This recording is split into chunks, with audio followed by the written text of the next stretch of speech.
প্রিয় ভাই বোনেরা, বিগত ১.৫ দশকের বিএনপির ভারপ্রাপ্ত চেয়ারম্যান তারেক রহমান এখনই দেশে ফিরতে পারছেন না। এ খবর রাজনৈতিক অঙ্গনে নতুন করে জল্পনা কল্পনার জন্ম দিয়েছে। মায়ের গুরুতর অসুস্থতার মধ্যেও দেশে ফেরার সিদ্ধান্ত নিতে না পারা নিয়ে নিজের ফেসবুক স্ট্যাটাসে তিনি যে মন্তব্য করেছেন, সিদ্ধান্ত নেওয়ার সুযোগ অবারিত ও একক নিয়ন্ত্রণাধীন নয়, সেটি ঘিরে উঠেছে নতুন প্রশ্ন। তাহলে আসলে কোথায় আটকে আছে তারেক রহমানের দেশে ফেরা? কার হাতে এই নিয়ন্ত্রণ? সম্প্রতি এ নিয়ে একটি বিস্তারিত প্রতিবেদন প্রকাশ করেছে বিবিসি বাংলা। শনিবার এক সংবাদ সম্মেলনে এ বিষয়ে প্রশ্ন করা হলে বিএনপির মহাসচিব মির্জা ফখরুল ইসলাম আলমগীর সংক্ষেপে বলেন, তারেক রহমানের স্ট্যাটাসেই সব ব্যাখ্যা রয়েছে, এর বাইরে বলার কিছু নেই। কয়েক ঘন্টা পর প্রধান উপদেষ্টার প্রেস সচিব শফিকুল আলম জানান, তার দেশে ফেরায় সরকারের কোনো নিষেধাজ্ঞা বা আপত্তি নেই।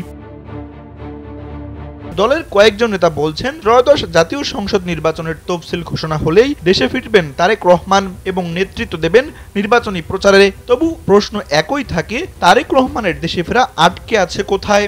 সরকার বলছে বাধা নেই, বিএনপি বলছে কিছু বিষয় অত্যন্ত স্পর্শকাতর, ফলে জনমনে ঘুরপাক খাচ্ছে একটাই প্রশ্ন, তার দেশে ফেরা কোন শক্তির নিয়ন্ত্রণে, আর এই অনিশ্চয়তার শেষ কোথায়?